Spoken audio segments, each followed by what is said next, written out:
If you made it this far, I have one question for you. Where in the world are you watching this from? Drop your city or country in the comments. I love seeing how far our little stories travel. And if this twist shocked you even a little, just wait until you hear what happens tomorrow. Trust me, it's the kind of story you won't want to miss.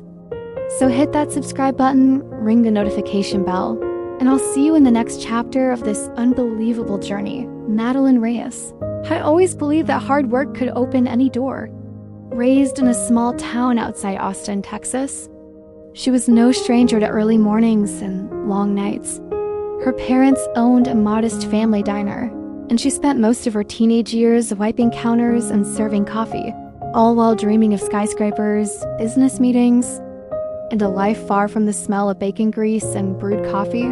After graduating with honors in business administration, Madeline packed her bags and moved to Los Angeles, a city that buzzed with ambition, where dreams were either made or crushed. She had no connections, no mentor, and barely enough savings to last 3 months. But she had one thing no one could take away.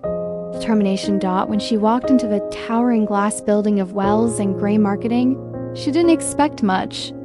The job posting had been vague: executive assistant to senior partner. No name, no details. Just a long list of qualifications she barely met. Still, she showed up in a fitted navy blazer, clutching a copy of her resume that she had rewritten at least 5 times the night before. Her heels clicked nervously on the marble floor as she approached the front desk. The receptionist barely looked up. "Take the elevator to the 28th floor. Office 2807, she said. Then returned to typing. The elevator ride felt endless. When the doors opened, she stepped into a quiet, luxurious hallway. Framed awards and minimalistic art lined the walls. Every inch of the space screamed power and perfection. She knocked lightly on the frosted glass door labeled E. Wells. "Come in," a voice said, low and firm. That was the first time she met Grayson Wells. He stood by the window, sunlight outlining the sharp lines of his suit and jaw. His hair was neatly combed, his presence magnetic yet intimidating. He didn't smile when he turned around. Instead, he looked at her like he was calculating something, measuring her worth in seconds. "You're early," he said. "I figured." "It's better than being late," she replied, forcing a confident smile. He didn't laugh, didn't nod, just stared. For a moment, she thought she'd blown it, too eager, too green. But then he gestured to the chair in front of his desk. "Let's begin." That was it, that moment. The beginning of everything. Madeline didn't know yet that working. For Grayson Wells would turn her entire world upside down. She didn't know that behind his cold exterior was a man hiding more than just business secrets. And she certainly didn't know that one decision, one business trip, and one night would change her life forever. But for now, she sat up straight, pen in hand, ready to prove herself, unaware that she had just walked into a story she couldn't. Unright. 3 months into the job, Madeline had found her rhythm. Early mornings, late emails, black coffee, and Grayson Wells' impossible standards. Every day felt like a high-stakes interview, but somehow she hadn't cracked yet. She was efficient, respectful, and most importantly quiet, just the way he liked it. Grayson was a man of few words, but when he spoke, people listened. Meetings were tight, decisions were final, and his expectations? Ruthless. Yet despite his cold, corporate shell, Madeline sensed there was something. Else something guarded. She didn't dare explore it, of course. This was a job, not a romance novel. That's why the Chicago trip caught her off guard. It was supposed to be a simple 2-day conference. Grayson needed someone to coordinate his schedule, handle files, and take notes. Madeline was the logical choice.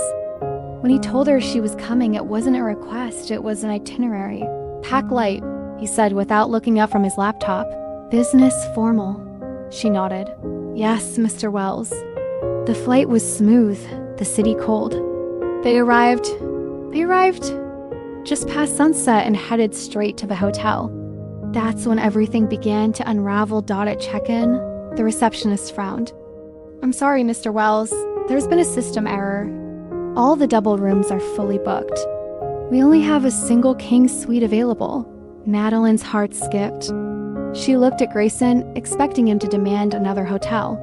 But instead, he simply nodded. "We'll take it," he said, turning to Madeline. "You okay with that?" What could she say? Of course, she lied. The elevator ride was silent. Her palms were sweaty, her thoughts racing. One room, one bed. With him, this wasn't part of the job description. Inside the suite, the tension was thick. Grayson took off his jacket, loosened his tie, and walked to the minibar. He poured a glass of red wine, then another, and handed one to her. "You look like you need this," he said. Madeline accepted it with trembling hands. "Thanks." Talked briefly more than they ever had in the office. About the city, the conference, even a bit about their childhoods. He wasn't so guarded now, and his voice had softened. She laughed once, genuinely. It felt dangerous. Eventually, she stood and said, "I'll sleep on the couch." He raised an eyebrow. "That thing's barely 4 feet long. You'll hate yourself in the morning." "I've had worse," she muttered. But he shook his head. "Take the bed. I'll stay on the couch." Except sometime in the night, everything blurred. She remembered lying in bed, staring at the ceiling. Then a flicker of movement. The sound of rain against the window. The warmth of another body next to her. She didn't remember how or when it got dawn in the morning. Nothing would feel the same. The morning light hit differently. Soft. Pale rays pushed through the half-closed curtains of the Chicago hotel suite, casting long shadows across the rumpled king-sized bed. Madeline stirred, her head throbbing, limbs heavy. The room was too quiet, and then she felt it, a sharp ache in her hips, a tightness in her lower back, and a dull soreness that sent her mind spiraling. Her heart kicked into overdrive.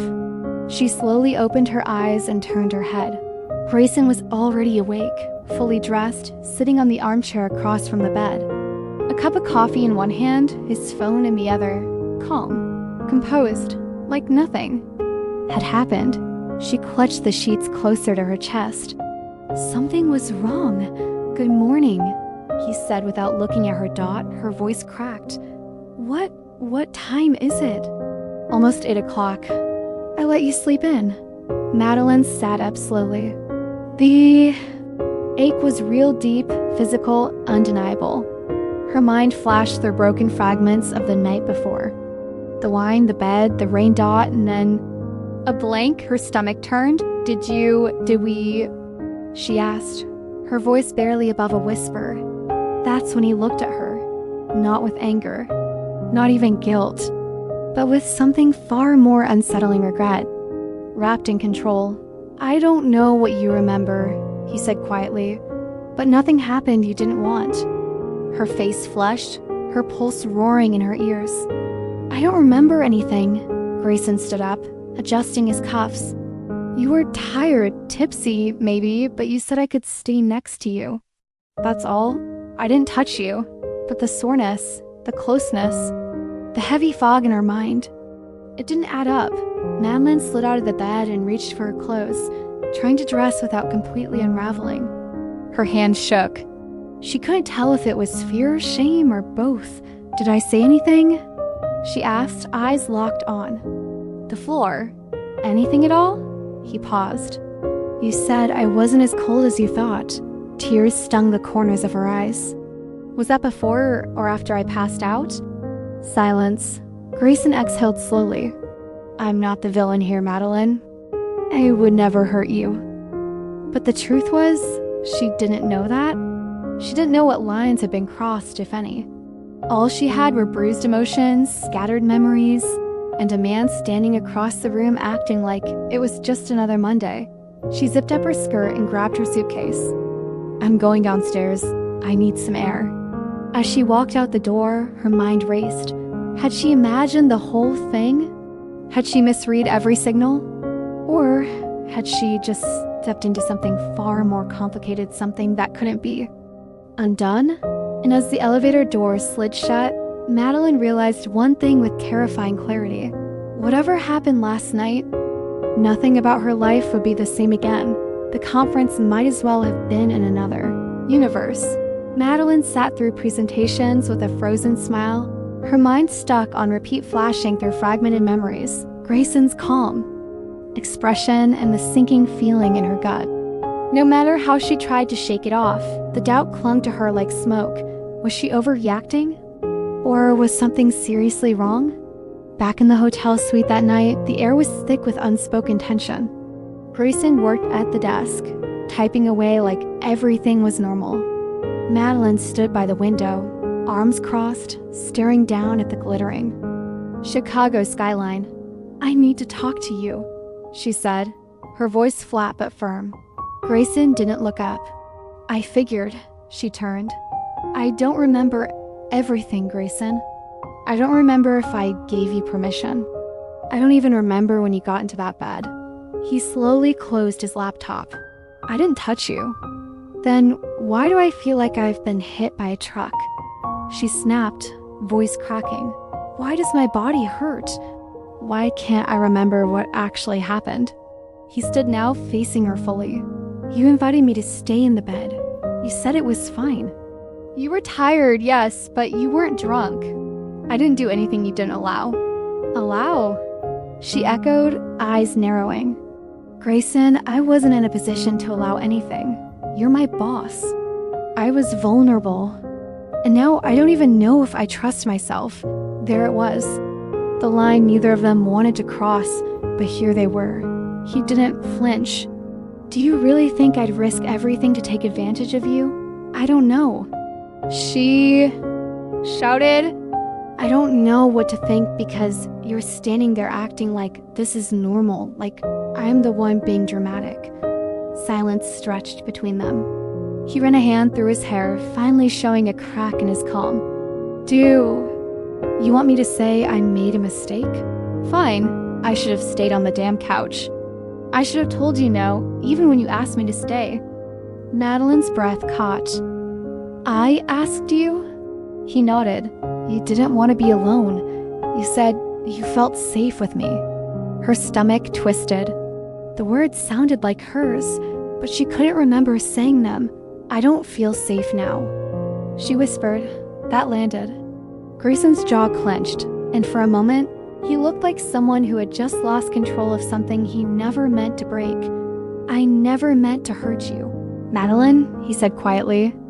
"But if you truly believe I did, I'll resign. I'll step away from the company. I won't ruin your career." She looked at him, stunned. "Why would you do that?" He held her gaze. "Because you matter more to me than this job ever." Did Madeline's heart thudded. Nothing about this felt right. And yet, a part of her wanted to believe him. But trust, once cracked, doesn't heal overnight, and this wasn't over. The flight back to Los Angeles was silent. Madeline stared out the window, watching clouds drift by as her thoughts tangled into knots. Grayson sat beside her, his expression unreadable, typing emails like nothing had happened. But everything had changed. When they landed, he offered her a ride. She declined. 2 days passed. Then 5. She avoided him at the office, buried herself in admin tasks, and found excuses to leave meetings early. But Grayson didn't chase her. He didn't call, didn't explain himself again. Instead, he stayed distant like a ghost in a corner office. But distance didn't make the questions disappear. Late one night, Madeline sat on her apartment floor, scrolling through the photos from Chicago. Most were of conference slides, name tags, hotel decor, but one stopped her cold. A blurry selfie. Her smiling genuinely for the first time in months. Grayson in the background, slightly out of focus, watching her with an expression she hadn't noticed before. He looked soft, vulnerable almost. The next morning, she asked him to meet after hours. She needed answers. They met in the conference room, just the two of them. The city glowed behind the windows, casting faint blue light across the long table. "I've been thinking," she began, trying to make sense of what happened. "And how we got here?" Grayson leaned forward. "So, have I?" She took a breath. Was I just a mistake? A moment of weakness? His eyes met hers. No, not even close. Then what am I, Grayson? Her voice cracked. Because you don't treat me like a fling. But you also don't act like someone who wants to fix this. He stood, walked to the window, hands in his pockets. Do you remember your first day here? Of course I do, she said quietly. I watched you walking with this fire like you were scared, but doing it anyway. I admired that. I admired you. He turned, but I told myself to keep my distance. I was your boss. It wasn't right. She folded her arms. But you didn't keep your distance. No, he said softly. I didn't, because somewhere along the way, I stopped seeing you as just an assistant. I started seeing the way you think, the way you care. And it scared the hell out of me. Madeline's throat tightened. Then why didn't you just say that? Because I thought saying it would make it worse. I thought if I said it out loud, I'd lose control. He stepped closer, but I lost it anyway. They stood in silence, only inches apart. I'm not asking for anything from you, he said finally. Not forgiveness, not a relationship, but I needed you to know the truth. Madeline looked up at him, tears stinging her eyes. The truth is, I don't know if I can ever trust what happened that night, but I also can't pretend it didn't matter. He nodded slowly. Then maybe we start with honesty. No secrets, no pretending. She gave a faint smile. One step at a time. And for the first time since that night, they stood not as boss and assistant, but as two broken people trying to rewrite a story neither of them saw coming. No. It's your turn to speak. What do you think really happened that night? Was Grayson telling the truth, or was Madeline right to question everything? Do you believe in second chances when trust is broken, or are some lines simply too deep to cross? We know life isn't always black and white, and this story lives right in that complicated gray space. That's why your voice matters here. Drop your thoughts in the comments. Would you have walked away like Madeline did? Or stayed and tried to rebuild what was left? Have you ever experienced something similar when your heart said one thing, but your mind said another? And while you're here, don't forget to subscribe to the channel so you don't miss the next part of this emotional roller coaster. A brand new chapter drops tomorrow, and trust me, you won't want to miss it. Whether you're watching from your bedroom, your break room, or halfway around the world, we're all here to feel, think, and share, so let's talk. Your comment might be exactly what someone else needs to hear tonight.